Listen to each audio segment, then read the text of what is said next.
morning and welcome to our webinar today about maritime decarbonization. This is the first webinar of a series of 3 that we will be focusing on around this topic of maritime decarbonization.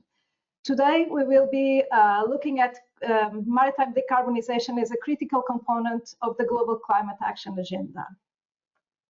This webinar is organized in collaboration between the Mærsk Mc-Kinney Møller Center for Zero Carbon Shipping, the UN Climate and Technology Center and Network here at the UN, and of course us, the United Nations Environment Programme, here our Copenhagen Climate Center. I'm Gabriela Prata. I'm heading one of the sections here at UNEP Copenhagen Climate Center on business models and finance, and I'm also responsible for our work on energy efficiency. Here at UNEP CCC, we provide advisory services to assist developing countries to deliver on the Paris Agreement and Sustainable Development Goals. We do a significant amount of work on energy efficiency, mostly dedicated to supporting cities and countries on advancing energy efficiency solutions and its implementation. We are now venturing into the maritime sector, the shipping sector, and for that we are now organizing this event as a key starting point. So we recognize, or it's being recognized, that the shipping industry significantly contributes to the global greenhouse gas emissions. There are estimates that around 2 to 3% of global greenhouse gas emissions correspond to the maritime sector. It is a sector that is almost entirely dependent on fossil fuels, and but also responsible for about 80% of the international trades of products around the world. This makes the maritime decarbonization a vital climate sector for climate action. As the world works towards ambitious climate goals, the decarbonization of maritime transport is essential to reducing emissions and mitigating the impacts of climate change. So today, the discussion will highlight the importance of immediate action, technological innovation, and cross-industry collaboration in the transition to a sustainable future. But there are a few things we already know, and we will hear more today with our speakers. That about 2/3 of the energy used for propulsion of ships is lost. So there are opportunities there to improve these efficiencies. However, there are technical measures that can reduce fuel consumption that range between 4 and 16%. And some measures like examples like hull coating, hull optimization, form and cleaning, waste heat recovery, and also management options like reduction of speed of ships and route optimization are also opportunities in this sector. But on the flip side, we also have the ports. And actually about 7% of the ship's energy demand occurs when they are at port. And as we work very much with developing countries, and some of those countries are actually islands, and some situations also small islands, shore power could, in these cases, be bigger than the installed capacity on land. So these are issues that need to be tackled in parallel to the climate action. So today we will hear from Ariesta Ningrum, Director of CTCN, and later on from Kasper Nielsen. He is a sustainability partner at Mærsk Mc-Kinney Møller Center for Zero Carbon Shipping. The objectives for today is to understand the current environmental impacts of the maritime sector, its role in global greenhouse gas emissions, and explore the latest strategies, technologies, and innovations driving maritime decarbonization. We will also try to examine the global climate frameworks and policies influencing the maritime sector, opportunities for cross-sector collaboration, and also what it entails in terms of financial, technological, and regulatory considerations. So, having said this, I will now introduce our first speaker, which is Ariesta Ningrum. She has over 20 years of professional experience in the fields of climate change, environment, and energy, of which the last 15 years in the UNEP Climate Change Secretariat in Bonn, in Germany. There she was the manager of the technology subdivision. She has graduated as a chemical engineer, and her career includes work with the Indonesian government, a non-profit organization advising on the development of renewable energy potential, and also she has worked at a consulting firm developing portfolio for the Kyoto Protocol's Clean Development Mechanism projects. So without further ado, I'll leave the floor now to Ariesta to make her intervention. Thank you. Good morning, good afternoon, everyone, depending on where you are. Thank you for being here today. Thanks for the kind introduction, Aris. Here at the UN Climate Technology Center and Network, we are seeing a growing momentum and interest when it comes to addressing the risks posed by climate change for the maritime sectors, particularly from developing countries with a long coastal line and small island developing states. Many of these nations rely heavily on shipping, not just for economic growth, but for basic connectivity and access to global markets and tourism. And that makes understanding their vulnerabilities more urgent than ever. What we're hearing on the ground is clear. Stakeholders are increasingly asking for support in understanding how rising sea level, storm surges, and other climate-related hazards threaten critical infrastructure, especially ports and coastal facilities. We are a demand-driven organization in the sense that our member countries, through their nationally designated entities, endorse the request for technical assistance submitted to us. So, while we are not positioned to directly fund decarbonization in the shipping sector, we can, and we do support efforts to map and assess these vulnerabilities and analyze climate technology solutions. Because we are aware that understanding the risk is the first step toward building resilience. This can then lead to a larger project that are financed by other funding mechanisms, for example, the Green Climate Fund. Let me mention several projects that exemplify this approach in our pipeline. In the Pacific, including Marshall Islands, Solomon Island, Palau, and Kiribati, we are conducting in-depth coastal risk assessments to enhance capacities of these countries to manage climate change-related risks on the coast, including on bathymetric gridding and wave modeling. In Mauritius, we have conducted an in-depth climate risk assessment of the capital city, Port Louis. Initial findings have shown that the cost of climate change can rise beyond $2 billion in the case log of preventive measures. The finding also highlights a total of $300 million of blended investments are needed to make the port resilient to climate change impacts. In Tunisia, we will be launching a new initiative supporting energy audits in the maritime sector. This initiative aims at helping stakeholders assess vessel efficiency and align with the IMO energy efficiency guidelines. While this project focuses mostly on energy management and efficiency of vessels, it will also contribute to strengthening climate action and resilience across the maritime value chain. The project will also help develop a national maritime decarbonization strategy that will span across vessels and infrastructure. None of this work happens in isolation. We are working closely with our partners like the UNEP Copenhagen Climate Center and other regional bodies to ensure alignment and to maximize the impact. We are also actively exploring new opportunities for collaboration and financing, whether it's for technical assistance, capacity building, or coordination on regional strategies. We are open to supporting new requests in this space. If you are working with the coastal or island countries and facing similar challenges, or if you are a funder, institution looking to make a difference in this area, we invite you to connect with us.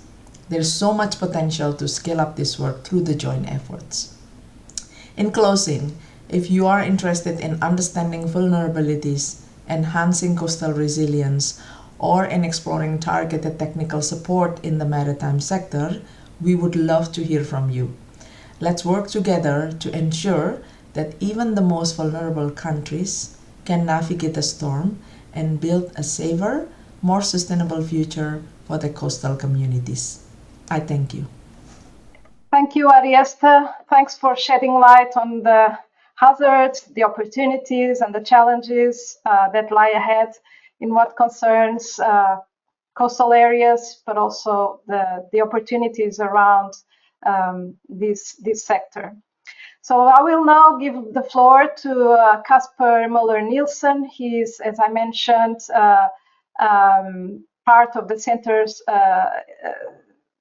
sustainability team, and he is deeply committed to accelerating the transition towards a net zero future for the maritime industry. His work ensures that there is a sustainable way to an IPCC 1.5 degree aligned industry commitment while ensuring a just and equitable transition.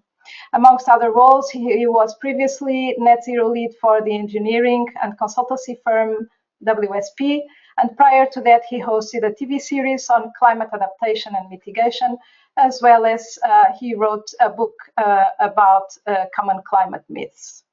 Academically, Kasper has a bachelor's degree in natural resources and environmental economics and a master's degree in climate change from the Copenhagen University.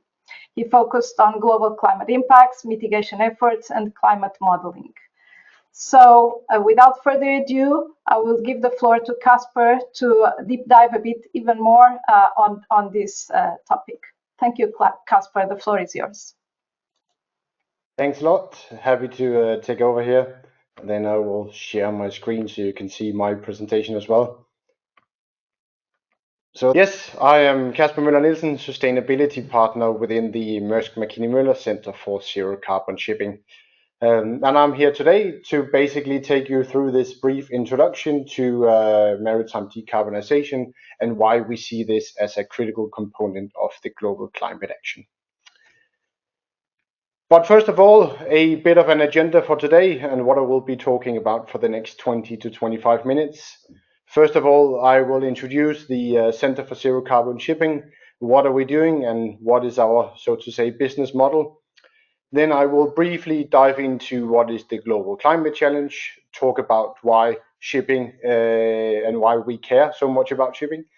Then I will talk a bit about what options we in shipping have to reduce our emissions, and then talk in the end about what are the most imminent challenges and how we are planning and trying to solve those. But first of all, a bit of an introduction to the center itself. We were founded back in 2020 with the sole and fairly humble ambition of decarbonizing the entire maritime industry. That is why we have the ambitious goal of decarbonizing fully by 2050. But as we grow older and maybe got a bit wiser, then we also figured out that it's not only the target itself, it is also how you get to the target. And that is why you would see that we have the word sustainably in our vision as well. Namely, making sure that we are aware of all the positive and all the negative effects that we have whenever we do decarbonization. And when we have negative effects, then we are able to mitigate those. But we are not doing it alone. We have a wide network of partners ranging from strategic partners to knowledge partners to the academic side and the mission ambassadors that are also supporting us in our mission and vision. The overall ambition for the center is to have partnerships covering the entire maritime ecosystem. That means from the fuel producers to the ship owners, to the ship operators, to the ports, to the cargo owners, and to the financial and academic side as well. So that is what we are trying to do, and we are indeed not alone. But let's get started with the global climate challenge, and this should just be meant as a brief introduction, because I think all of you are very aware that we are living in the warmest times in modern history, where we could see both temperatures rising on the land, but also on the oceans where we in the maritime industry, where we operate. That means that we are also now, given that the temperatures are rising, we are starting to see the effects of climate change already. And that is in the case that you are living in a wildfire-prone region, if you are living in a region where you are reliant on the glacial land-based ice masses, or if you are living in a region where you are seeing the effects of the melting glaciers, namely in the forms of sea level rise. But one thing that we are very sure on, that is that whenever we see increasing temperatures, we will also be seeing increasing and increasingly extreme weather events. And we will see that basically because the climate change are fueling our normal weather, making it more extreme and therefore increasingly disastrous. But thankfully, we have a really good way of dealing with all those problems, namely to hit net zero. We in the center, we are proud to say that everything that we do are backed in climate science, and that is why we are hitting to decarbonize the maritime industry by 2050, because whenever we reach net zero, we also know that global warming is expected to stop as soon as CO2 emissions, they reach net zero. And that is why we are targeting exactly that. But one thing that we are also incredibly aware of is that whenever we will transition towards net zero carbon emissions, we are also aware that it would most likely happen at different paces in different sectors. That means that whenever you want to decarbonize a given sector, the easier, so to say, it is to do energy efficiency, and the easier it is to do electrification of your entire value chain, the easier it is and the less costly it is to decarbonize. But when we're dealing with shipping, we are incredibly both complex but also incredibly energy intensive in the way that we move goods around on the oceans. That means that we cannot electrify, as things are for now, our entire value chain, and therefore we need to look for alternative fuels to fossil fuels in order to keep operating the way we do today and ship goods around the world. So therefore, shipping is indeed a hard to abate sector. But why even talk about shipping? Shipping is just something that's going on the deep sea far away, but there's actually a very good reason to talk about shipping. Gabriela pointed to the same in her introduction, but we say normally that we have around 100,000 ships operating on global waters every year, and they consume, as things are for now, around 300 million tons of fossil fuels on a yearly basis. And that corresponds to around 2 to 3% of world global emissions. So yeah, indeed, it does matter to look at shipping. But shipping and also as an industry is really hard to abate, and then one of the reasons for that is the complexity of shipping. And I've got a bit of help from a colleague here trying to, in the most simplified way, explaining the entire maritime value chain and why it is a bit complex. And as you can see on the right-hand side of your screen for now, it is indeed interconnected, and there are many different stakeholders to take into account whenever you are dealing with the maritime, whether you want to do decarbonization or whether you just want to run your normal business.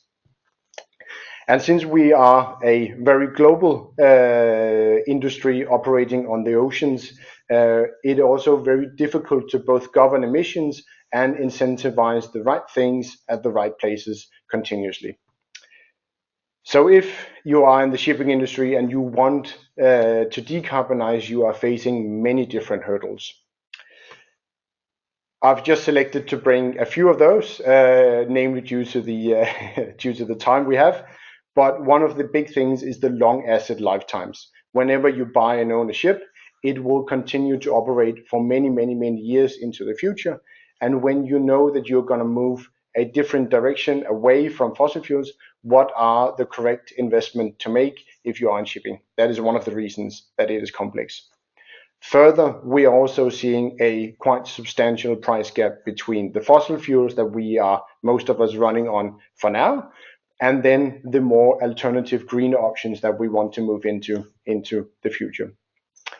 And further, as I said before, there are lots of different stakeholders that we need to take into account if we want to decarbonize our entire value chain. All this just mixes into a bowl where there is a considerable amount of regulatory uncertainty as well, where you don't know necessarily what is the optimal path to decarbonization when you're dealing with shipping. And that is both on the fuel mix side of things, but that is also on the infrastructure side of things. And that is why it is indeed difficult to decarbonize shipping and why we call it a hard to abate sector. Thankfully, we know more or less what to do if we want to succeed on a longer time scale. And I've summarized that in 3 overall things. If we stick to the alternative fuels and the fuel mix that I talked about before, then indeed we need to enable more fuels, having more fuels available and having more both technical solutions, but also having the correct infrastructure available to be running on these new fuels. That's one of the things that we need to succeed on the longer time scale. The second thing is that we need to succeed in making zero carbon shipping available on a commercial scale. We're not seeing that completely for now, since most of the shipping companies in the maritime industry, they are still running their business on fossil fuels. But we are seeing a few companies moving, both having firm commitments, but also moving in the direction where they start to heavily invest in decarbonization strategies. To have that available at scale, that's the second thing that we need to succeed on the longer time scale. And then there's the regulation side of things, because we need efficient regulation in order to level the playing field between those in the industry still running on the cheaper fossil fuel options versus those who are being ambitious and taking in the new green fuel options instead. So leveling the playing field between those who still choose to pollute versus those who chooses to do something a bit better for the climate. That is both to create, leveling the playing field, that is both to create a more certainty if you are an investor wanting to invest into the industry on one side, but also if you are a ship owner wanting to replace some of your fleet, making the correct investment and de-risk that decision is also critical. So that's number 3. But let's stick a bit to regulation, because there's been a lot of things happening in the IMO over the last couple of years. Because back in the summer of 2023, the IMO, the International Maritime Organization, revised its greenhouse gas strategy for shipping to include a lot of ambitious measures approaching 2050.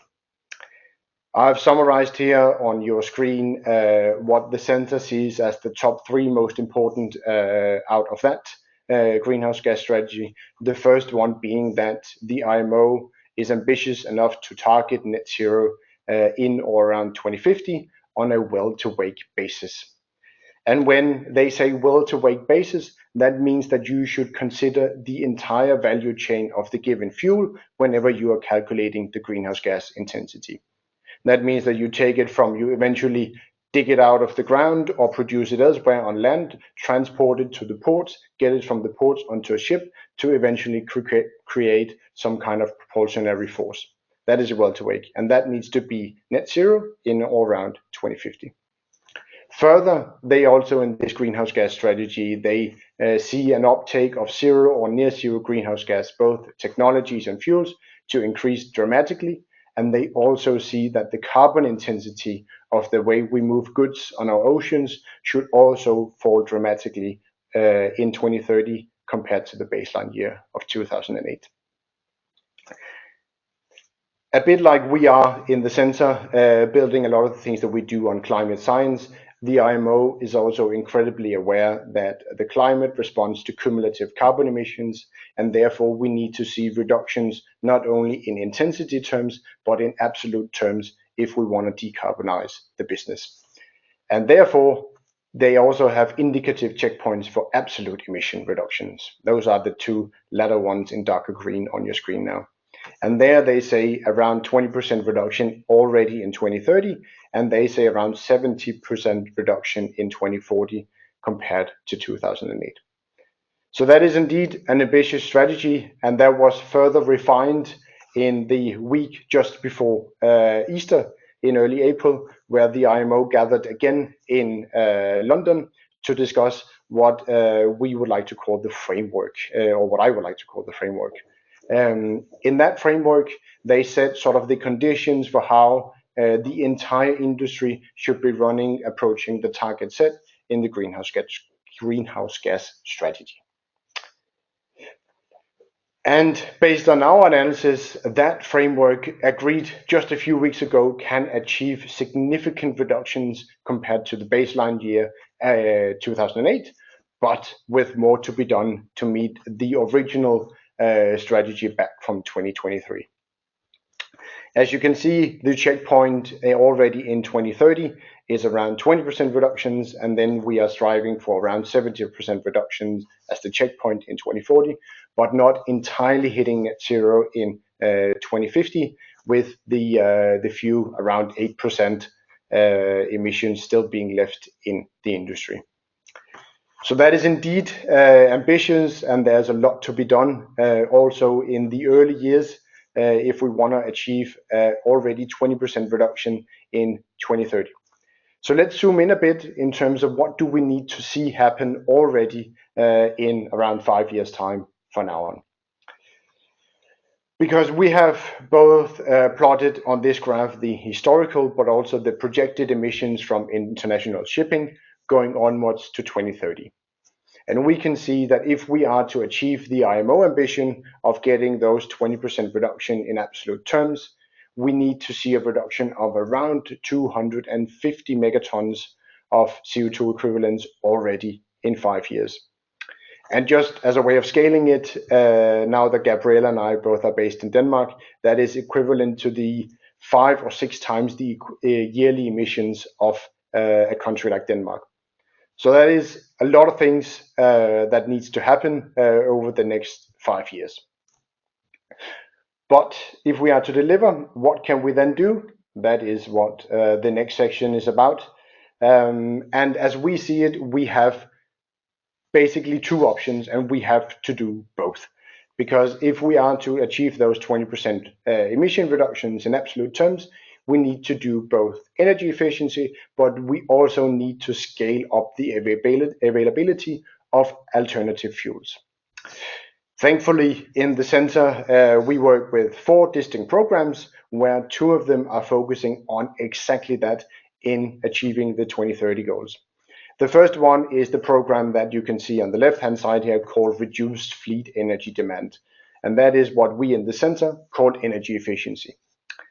On the other side, we are also having a full program focusing on how to transform the energy system, namely how can we transition away from the fossil fuels that we have today to something a bit more sustainable. But let's dive into it, because we don't see in any of the calculations that we do, we don't see any success without both doing energy efficiency and replacing the fossil fuels. But let's dive a bit deep into the energy efficiency side of things here, because energy efficiency will become key in delivering on the 2030 targets. The overall saying in the center is that if you are saving 1 unit of energy on the propeller, that requires to around 4 units of energy less needed upstream in your value chain if you want to produce a given alternative fuel.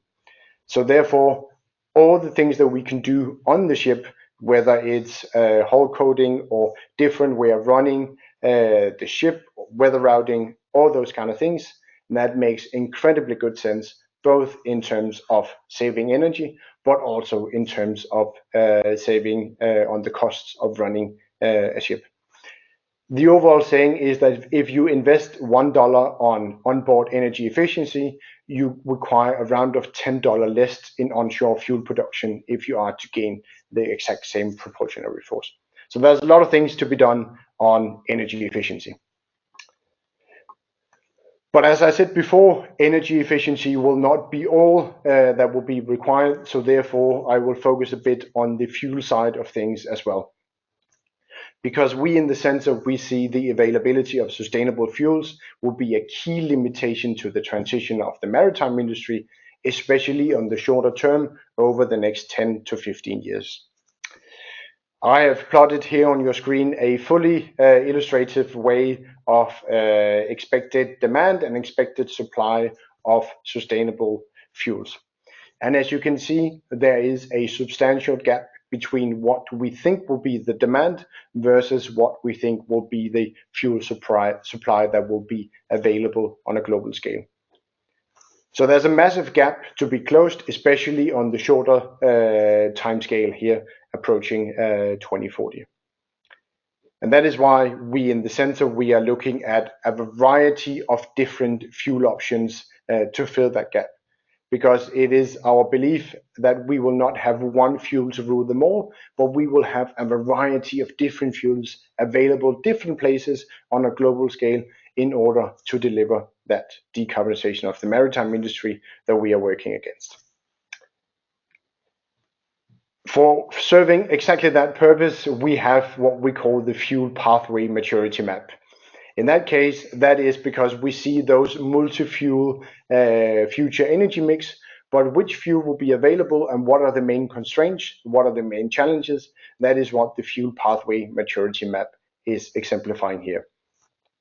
I will most definitely not go into detail with all of the fuels because there are simply too many, but I can say that we have an entire team looking at exactly what is the feedstock availability, how is the fuel produced, what are the bunkering opportunities, how is the onboard safety, how is the vessel emissions, and how does all that work in the regulatory space.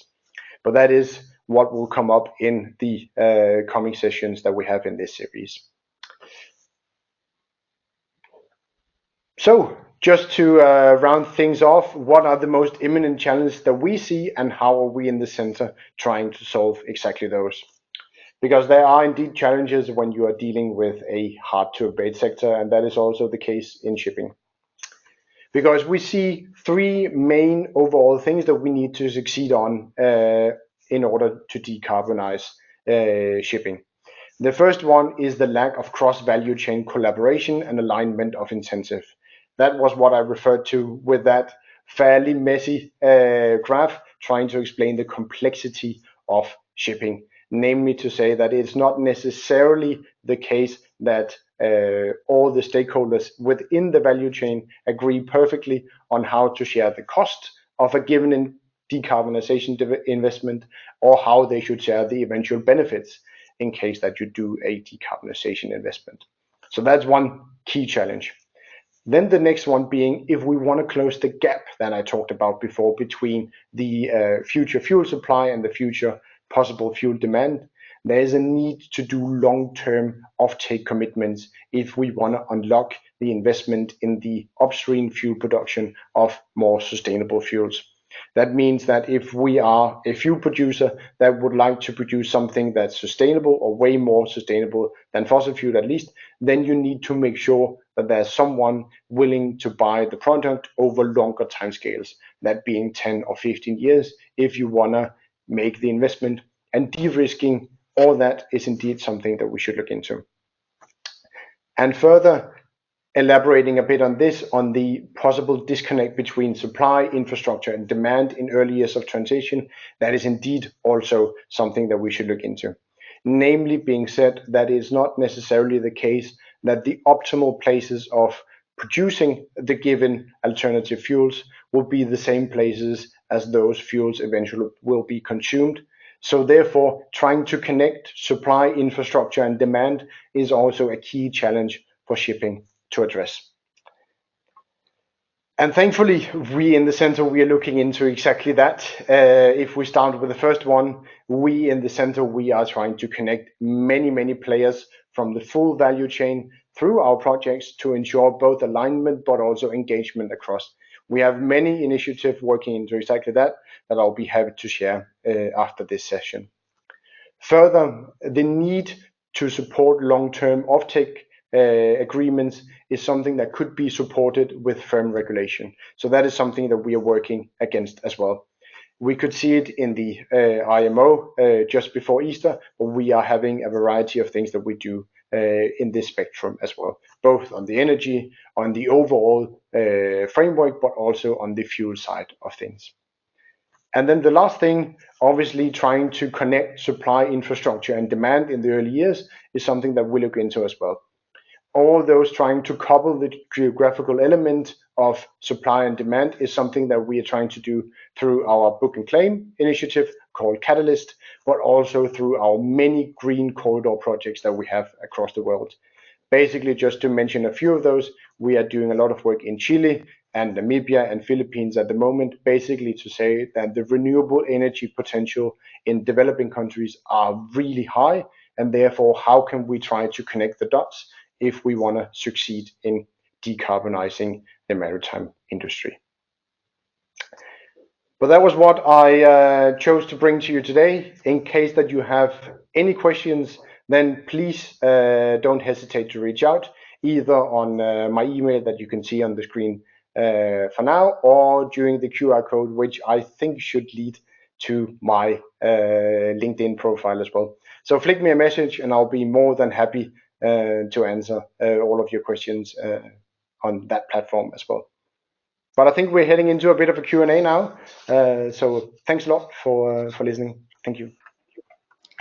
Thanks a lot, Kasper. It was very insightful from our perspective and helping us to navigate these rough waters of ambitions and opportunities and imminent challenges that we have ahead of us.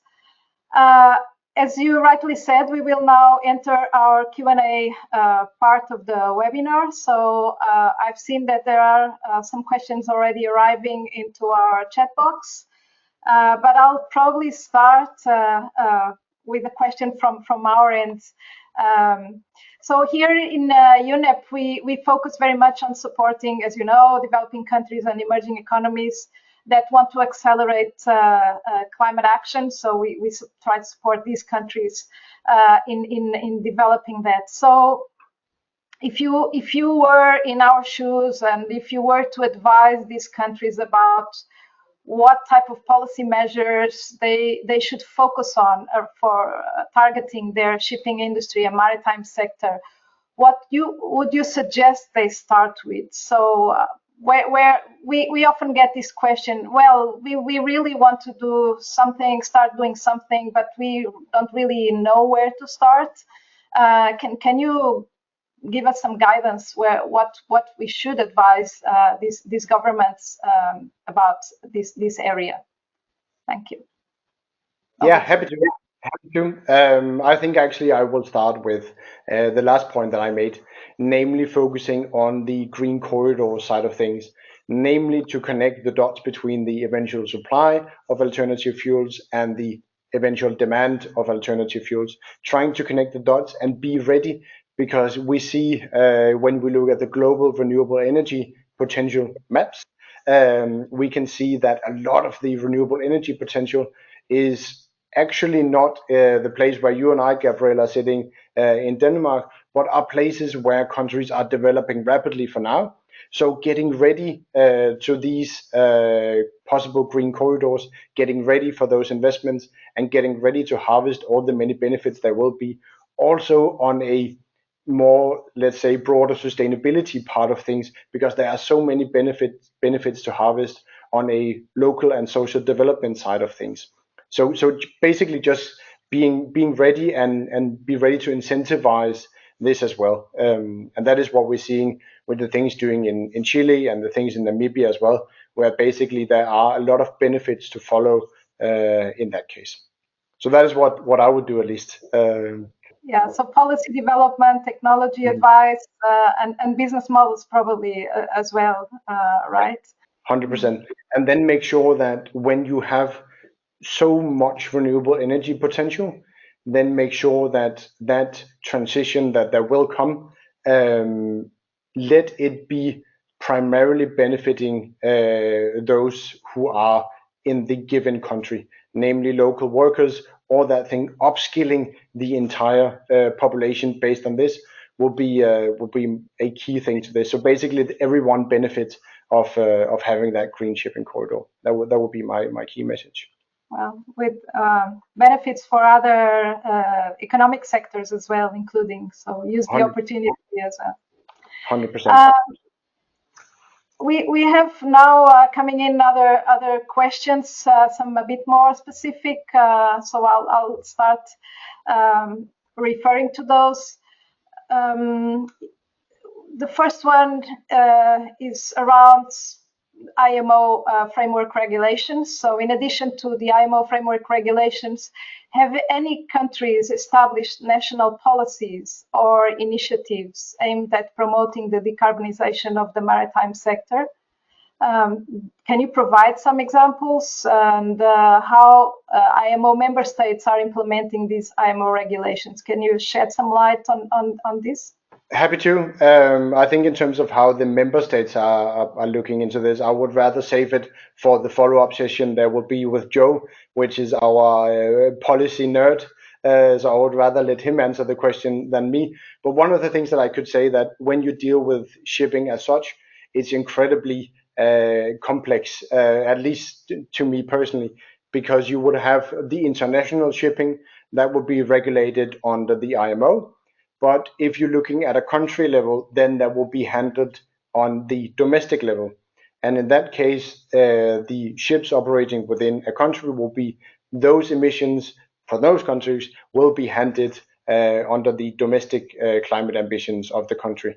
And that will be the case, I know, in Denmark, where we're sitting for now at least. So those companies will be inflicted by the regulation that way over rather than directly from the IMO. But member states implementing the agreement from a few weeks ago, including the Easter, I think I'll save that for Joe instead. Thanks a lot, Kasper. It also came through that it seems that you are also creating a level playing field through regulations, critical in driving all these changes. How are you working on this in more detail? Can you provide a bit more light? I don't know if it's another question for Joe, but can you share more light about the center's role in these developments of the IMO regulations, and how can the center support or not support? What is exactly the role here of the center? Of course, maybe I should bring a bit of context to the center itself, because the center, we are a not-for-profit organization which are completely independent in all the messages that we provide. That also means that all the money that is eventually donated to us is reinvested directly into the maritime decarbonization. And that means that all the knowledge that we are generating within the center, that's publicly available. You would see that through our many different publications on basically the entire ecosystem on our website, where we basically say, okay, what are the main constraints to the transition as such, and how can we provide and develop knowledge within those different sectors and provide them to those who are making decisions either on the corporate side or on the regulatory side of things. So that is basically what we are trying to do. Basically just deliver knowledge based on what and how we gather it. Thank you. Now we have a bit more technical question. I wonder if we can shed some light here around container ships, energy savings. Can you provide a few hints or ideas? What are the solutions, the technical solutions or technology solutions that are at the moment being considered for container ships for energy savings purposes? Yeah, happy to. I think if we want to get fully down into detail with container ships as such, I'll be more than happy to provide you with contact details for our OVS team, the onboard vessel solution team that we have in the center. But I can say that whenever we do energy efficiency and the measures that we are trying to promote on the energy efficiency side, then we are dividing things into two things. and we need to succeed in both if we want to achieve the 2030 targets that we have. With that being said, you can do either operational energy efficiency, basically those are the easiest one, or you can do technological side of things. So if we stick to the operational side of things, then it's a lot of do with speed management, obviously, and weather routing, and timely arrival in ports, so you're not waiting outside the ports before you get there. And if we talk a bit about the speed management side of things, with me being the sustainability partner of the center, that's indeed something where you can harvest benefits on multiple scales and not only on decarbonization as per se, namely in the terms of obviously noise reduction as the key one there. But if we're looking at the more technical and technological side of things, then we're also looking at many different things in the center, both in terms of hull coating, in terms of can we do some kind of waste heat recovery, can we do all kinds of tweaks and changes on board that would help the given ship perform better than what it is currently. And we have an entire team doing exactly that. So I'm more than happy to provide with the contact details there. What about electrification? Can you disclose what is the attitude towards electrification? People are generally curious about that as well in this sector. What are there any advances? Something interesting to think about or look into? I think there are two sides to that question. I think if we can talk about the global development of what's happening in terms of direct electrification, then there's been a lot of development over the last 5-10 years in terms of both price but also energy density. And in many of the places outside of shipping, let's say trucking or similar, where one thought, including myself, that would most definitely not be batteries, we are starting to see the penetration of direct electrification into those sectors already. But shipping is, as I said initially in my presentation, it's a bit tougher not to crack in that case. So we are not talking that much in the center for now about direct electrification on board ships for now, if we're talking deep sea shipping, long distance shipping, that case. But if we talk direct whenever the ship is in port, and then having onshore power, then that is one of the things that we are indeed looking into. Also because you are obviously saving a lot of energy while you are at port, around those 7-8% in total, as you said initially, but you're also harvesting a lot of the potential and a lot of the benefits from the more human side of things in terms of the noise pollution by having a ship running on heavy fuel oil or diesel or something close to where people live. So I personally expect that we will see more of this developing over the next 5 years. But when it comes to deep sea shipping, I do believe that we need to see quite some development before we are getting to that one. Thank you. And this leads us to a bit more on the economics of this discussion. Can you provide some examples of business models that have been tested, developed, experimented, that had some successful outcomes, and that we could explore more, or we should explore more towards decarbonization of this sector? Happy to. This was not meant to be just a center promotion, not at all. But we have something in the center which we call the cost-benefit sharing framework, which is basically a way where we in the center, together with our partners from the industry, are sitting down trying to figure out how can we share both the costs, but also how can we share the benefits of a given investment. And in that case, there would be sort of not necessarily cross-sectoral as such, but there would be a sort of internally in the industry, a way of how can we collaborate together in achieving the targets that we want to see. I think that's a key one there. And if we're talking about cross-sector, then it's a bit harder question. But I think where we in the center are looking for now is, are there any other sectors on a global scale that will invest heavily in things that could basically benefit shipping down the line. One of the things that we are looking into for now is especially some of the Asian governments in Japan and South Korea as well, looking into ammonia as a way of providing power to the people in Japan and South Korea, and that sort of increasing demand for a clean version of ammonia and not the fossil fuel versions that we're seeing today, that can create more demand, making it easier for shipping to decarbonize. And that's one thing. And further, it will probably also be easier in the case that they will have to have ammonia shipped to a country like Japan, and then those shipping companies or shipping or vessels transporting that ammonia could also benefit from that exactly exercise. So those are one of the things that we're looking into. Basically, how can we incentivize demand across sectors in order to deliver this decarbonization? Thanks a lot. So this would be mostly private sector driven, right? Or do you see a role for the public sector as well in this space to allow for further development? I suppose within the development policies of countries. From our perspective, is very much we are looking into developing countries. How can we support them to design their, for example, their hydrogen strategies, and